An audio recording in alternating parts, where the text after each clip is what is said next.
میں صرف یہ کہنا چاہتا ہوں کہ یہاں ہم نے جو ہے آپ کو ایک کراچی کی بہت ہی اچھی شکل دکھائی، پھر آپ ضرور، آپ کے ذہن میں یہ سوال تو ضرور آئے گا کہ کیوں پھر کیا ہوا؟ پھر کیا ہوا؟ وہ دیکھیں کسی زمانے میں جنگ اخبار ہم پڑھا کرتے تھے، جی، وہ ٹارزن کی واپسی اور یوں کارٹون، وہ مطلب تصویری جو ہے وہ ایک کہانی تھی، تصویر بھی اور کہانی بھی نیچے لکھا ہوتا تھا، تو آخر میں عموماً لکھا تھا پھر کیا ہوا، یہ کل کے اخبار جنگ میں دیکھیں۔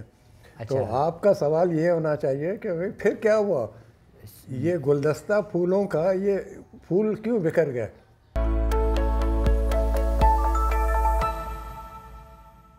میں نے آپ سے پہلے کہا کہ کراچی کی کہانی بہت ہی دلچسپ کہانی ہے، بالکل، اور ایک تصور جو تھا ذہن میں،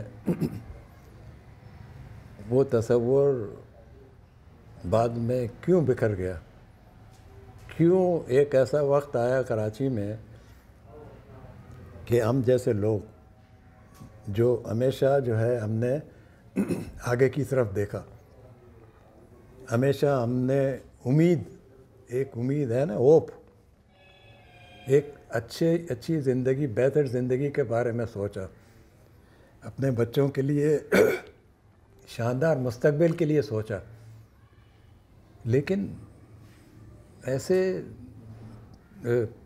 کیا کہیں، ابھی ہم تاریک بادل چھا گئے کہ وہ ہماری جو خواہشات ہیں، جو مستقبل کا خواب ہم دیکھ رہے تھے، وہ آہستہ آہستہ دھندلے ہو گئے۔ آپ یوں سمجھ لیں کہ 60s 70s تک کراچی کی وہی پوزیشن تھی جو میں نے آپ کو بتایا، کہ جتنی کمیونٹیز تھیں یہاں، جتنے طبقے یہاں رہتے تھے، سب جو ہے ایک دوسرے سے محبت کے ساتھ، پیار کے ساتھ، ایک دوسرے کے کام آنے کے جذبے کے ساتھ زندگی گزر رہی تھی۔ دیکھیں غربت تو اس زمانے میں بھی تھی، جس بیک گراؤنڈ سے ہم آئے ہیں وہ ہمارے ماں باپ غریب لوگ تھے۔ اگر آپ نے میری کتاب پڑھی ہے لہاری کی انکئی کہانی، تو اس میں دیکھیں میری سٹوری ہے کہ مزدور گھر میں ہم پیدا ہوئے، کس طرح جو ہے ہم نے زندگی سخت گزاری، اس وقت اتنے جو ہے اتنی، جیسے ہم آج کل جو ہے خوشحالی، اس کو خوشحالی کی زندگی ہم کہہ سکتے ہیں، وہ اس کے مقابلے میں، تو اس وقت یہ صرف ایک تصور تھا، ایک خواب تھا۔ لیکن چونکہ زندگی ایک جو ہے نظم و ضبط کے تحت چل رہی تھی، اس وجہ سے اس زمانے میں ٹینشن نہیں ہوا، ہم نے جو ہے کبھی یہ فکر نہیں کی کہ ہمارا مستقبل تاریک ہوگا۔ ہم اسٹوڈنٹ تھے، بڑے شوق سے پڑھتے تھے، ہمیں پتہ تھا کہ جدوجہد کے بغیر تو زندگی آگے نہیں بڑھ سکتی ہے۔ بالکل ایسے ہی، جدوجہد تو ہم نے کی ہے، لیکن ایک مستقبل کی طرف ہماری نظر بھی تھی۔ 60s کی زندگی دیکھیں، ہم کہتے ہیں سنہری دن تھے وہ، اس لیے 1960 نہیں، 1961 سے لے کر 1970 تک، یہ جو 10 سال ہیں، یہ پاکستان کے جو ہے سنہری دن ہیں، یہ پاکستان کے شہریوں کے لیے سنہری دن تھے، یہ سنہری دور تھا۔ حالانکہ اس وقت ایوب خان ایک ڈکٹیٹر تھا نا، اس کو ہم عامر بھی کہتے ہیں، صحیح، ٹھیک ہے، لیکن وہ دور معاشی لحاظ سے، سماجی تقاضوں کے لحاظ سے، اور حتیٰ کہ خواتین کے حقوق کے لحاظ سے وہ بہتر دور تھا۔ آپ کو پتہ ہے، میں سیاست میں نہیں جانا چاہتا کیونکہ سیاسی طور پر ایوب خان کا رول اتنا اچھا نہیں تھا، لیکن اس کے دور میں آپ دیکھیں کیا اصلاحات ہوئی ہیں۔ یہ سائٹ ایریا صنعتی دور اسی زمانے میں آگے بڑھا۔ جی، 1961 سے جو ہم نے دیکھا ہے، 61 سے 1961 اور 1970 تک، 70 تک سائٹ ایریا میں جو جتنی ملیں تھیں، جتنے کارخانے تھے، 3 شفٹیں چلتی تھیں یہاں پہ، اتنا روزگار تھا، اور پورے پاکستان سے لوگ یہاں آ کے بس جاتے تھے، روزگار کی فراہمی تھی۔ تعلیمی اداروں میں تعلیم معیاری دی جاتی تھی, معیاری تعلیم. آج ہم دیکھتے ہیں یا سنتے ہیں تو ہمارے کان کھڑے ہو جاتے ہیں, ہمیں یقین نہیں آتا کہ ایسا بھی ہوگا.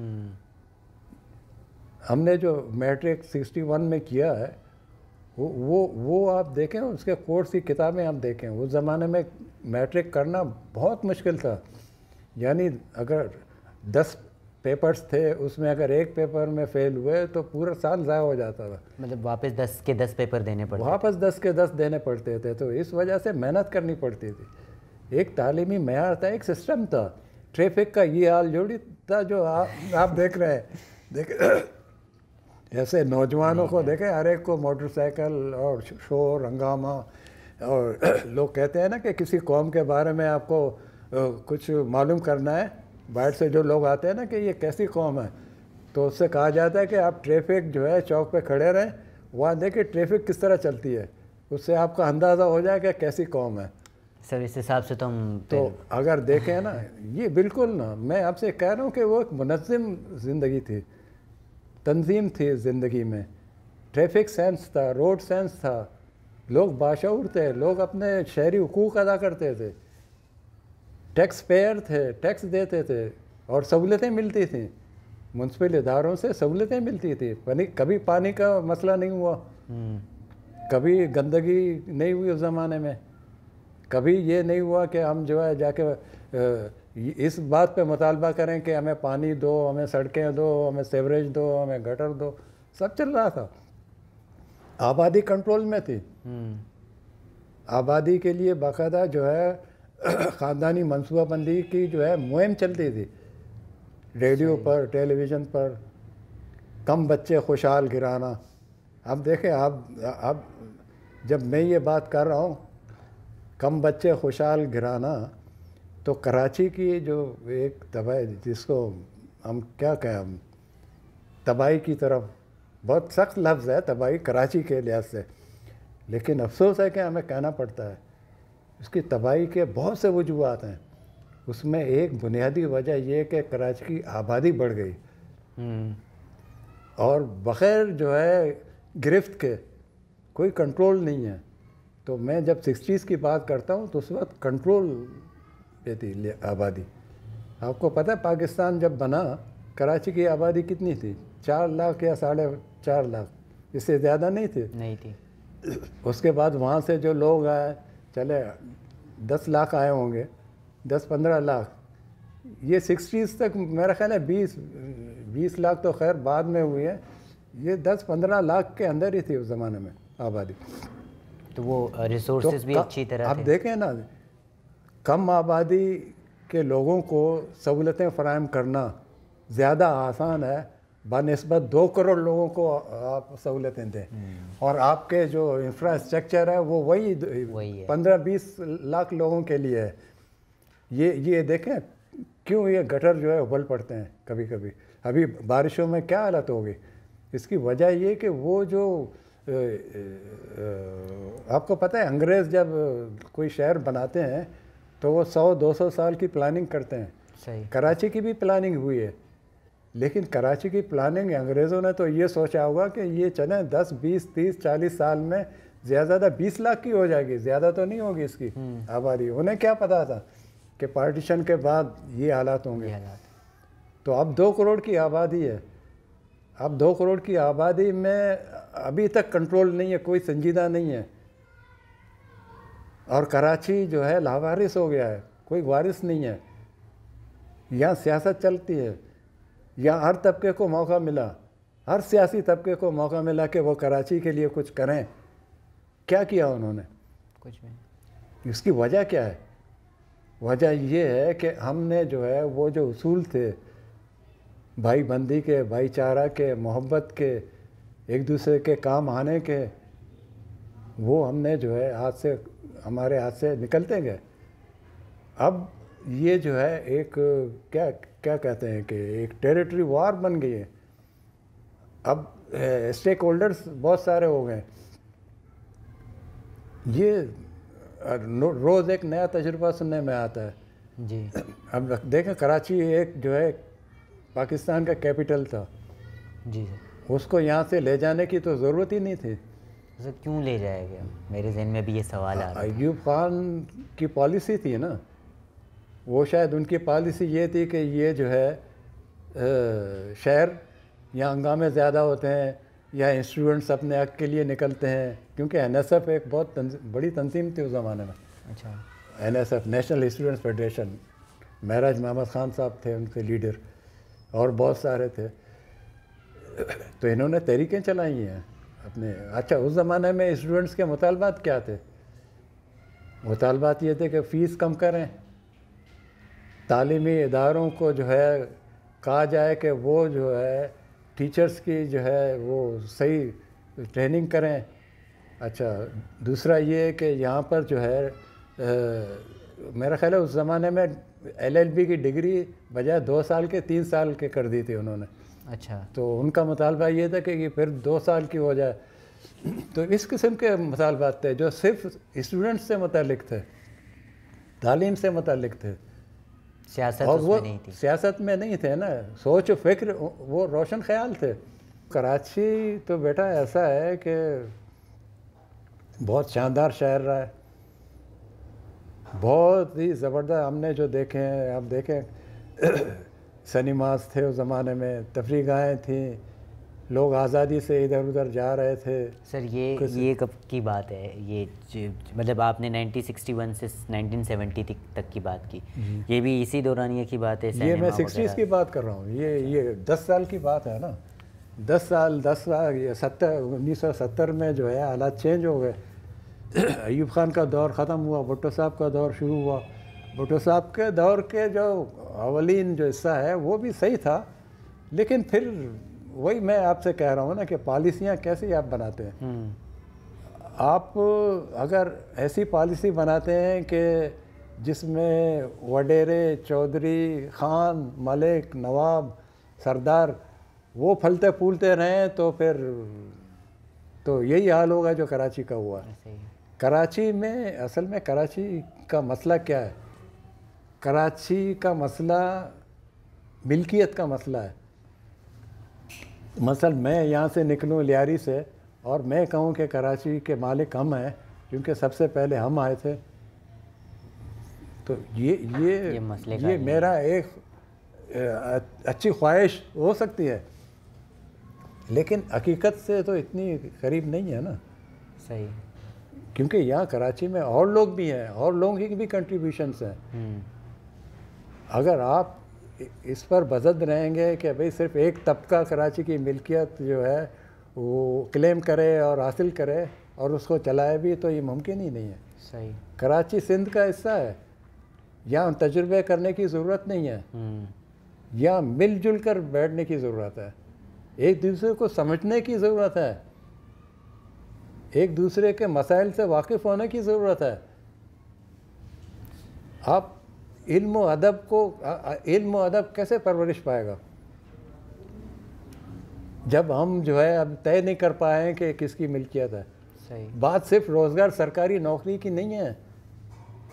یہ اگر ہم جنگ کر رہے ہیں کراچی کے لیے کہ سرکاری نوکریاں ہمیں مل جائیں, تو یہ کوئی حل نہیں ہے. کراچی ایک وسیع علاقہ ہے, اپنا دل وسیع کرنے کی ضرورت ہے. آپ دل وسیع کریں گے تو یہاں روزگار بھی ہوگا, سرکاری نوکری بھی ملے گی,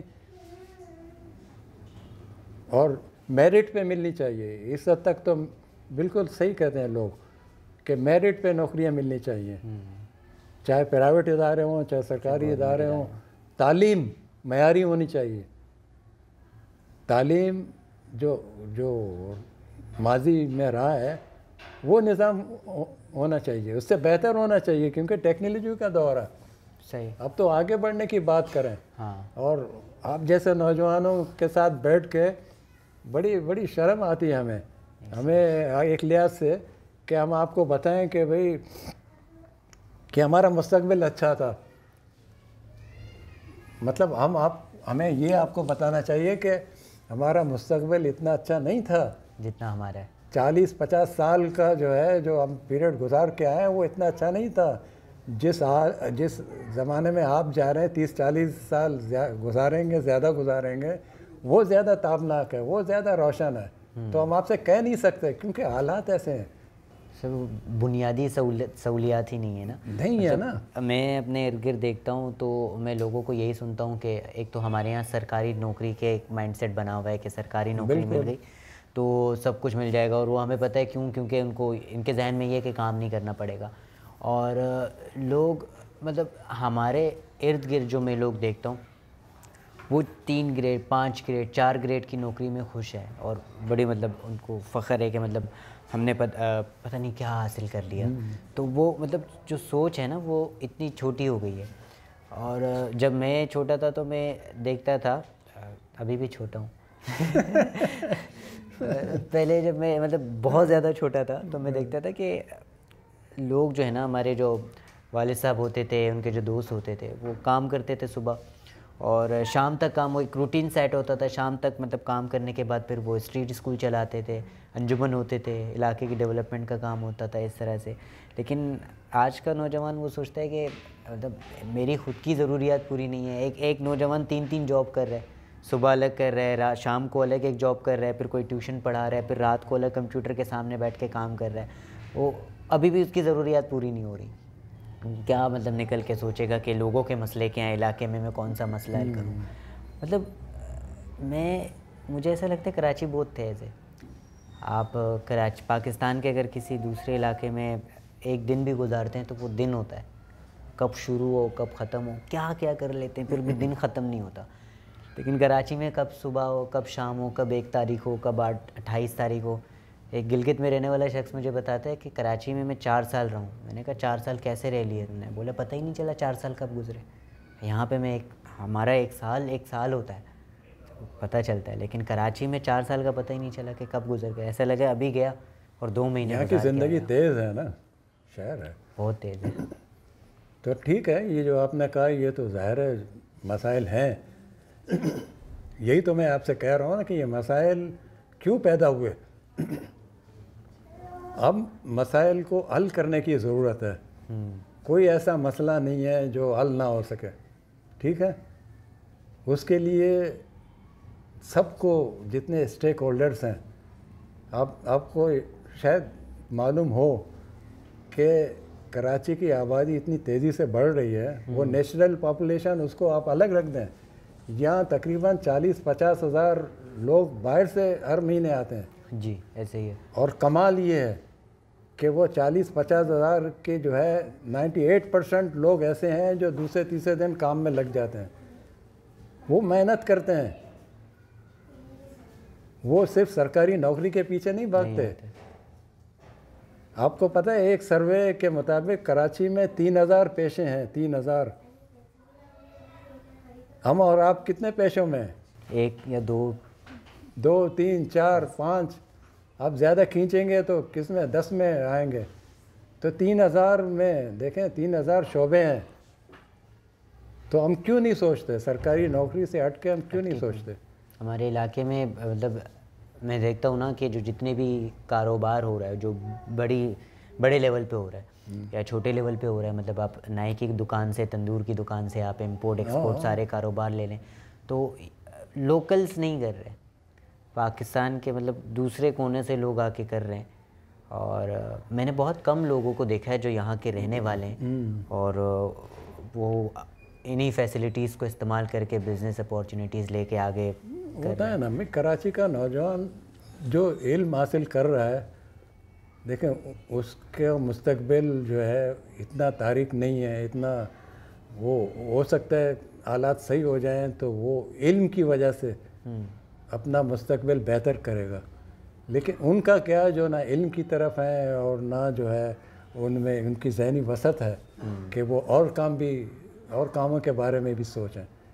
کراچی کا نوجوان اصل میں نے پہلے آپ سے کہا کہ کنفیوزڈ ہے, کیا کرے وہ. تعلیمی اداروں کی حالت آپ دیکھتے ہیں, آپ کو تو زیادہ پتہ ہوگا, آپ ہیں اس میں. اور معاش کی پوزیشن تو آپ کو پتہ ہے صحیح کہ بے روزگاری کتنی بڑھ رہی ہے بڑی تیزی سے. جس طرح آبادی بڑھ رہی ہے اسی طرح جو ہے وہ معاشی مسئلے بھی بڑھ رہے ہیں. آپ میٹرک کے جو ہے ہر سال ہزاروں جو ہے اسٹوڈنٹس کو آپ میٹریکولیٹ کر کے بھیج دیتے ہیں. اس میں سے 50% سے زیادہ ایسے لوگ ہیں جو بایو میٹرک سے آگے نہیں جاتے، بالکل ایسے ہی ہے. بلکہ زیادہ وہ نہیں جا پاتے ہیں. آپ بی اے کی جو ہے ہزاروں اسٹوڈنٹس لے آتے ہیں ڈگریاں دے کے، ایم اے کی ہزاروں جو ہے ڈگریاں دے کے آپ، لیکن جاب مارکیٹ کہاں ہے؟ نہیں ہے. ایک لڑکا بڑی محنت سے میٹرک کرتا ہے، بی اے کرتا ہے، ایم اے کرتا ہے، اس امید سے کہ وہ جو ہے ایک اچھا انسان بننے کے علاوہ اس کی معاشی ضروریات بھی پوری ہوں. جب وہ پوری نہیں ہو سکتی ہیں تو وہ پھر کنفیوژن کا شکار ہوگا نا، وہ پھر غلط راستوں میں بھی جا سکتا ہے. اور گئے ہیں، ایسا نہیں کہ نہیں گئے. پھر انہی صلاحیتوں کو غلط طریقے سے استعمال کیا گیا. خلا آپ چھوڑ دیں گے تو پھر غلط لوگ اس سے فائدہ اٹھائیں گے، اور فائدہ اٹھایا ہے. یہ ہمارے کراچی کی حالت امن تباہ کیوں ہوا؟ اس کی وجہ یہی ہے کہ کچھ غلط لوگوں نے غلط سوچا اور غلط جو ہے وہ پیغام کو پھیلاتے رہے. اس کی وجہ سے کراچی بکھر گیا. کراچی وہ نہیں رہا جو پہلے تھا. وہ اگر دیکھیں تسلسل کی کمی ہے، کنٹینیوٹی پرابلم ہے. اگر آج حالات بہتر ہیں تو کل اور بہتر ہونے چاہیے، ہے نا؟ یہ پوری دنیا میں اصول ہے یہی. ایسے ہی ہے. لیکن اگر آج جو ہے وہ بہتر ہے اور کل اس سے زیادہ بہتر نہیں ہے، اس کا مطلب ہے کہ ہم کہیں رک گئے ہیں. اچھا، ہماری پوزیشن یہ کہ ہم آج اگر بہتر ہیں تو آج وہ بہتری کی پوزیشن وہ نہیں ہے جو کل تھی، جانے والے کل کی تھی. مایوس نہیں کرنا چاہیے آپ کو. ہمیشہ جو ہے سرنگ کے آخری سرے پر ایک لائٹ ہوتی ہے، ایک روشنی ہوتی ہے، ایک اجالا ہے، اس کی طرف، اس سے کبھی آپ مایوس نہ ہو. تو اس بات پہ تو کوئی شک نہیں کہ سرنگ کے آخر میں ایک روشنی ضرور ہوتی ہے. ہم ایپیسوڈ 3 میں یہ ڈسکس کریں گے کہ وہ روشنی، وہ امیدیں کون سی ہیں. تب تک ہمارے ساتھ جڑے رہیے گا.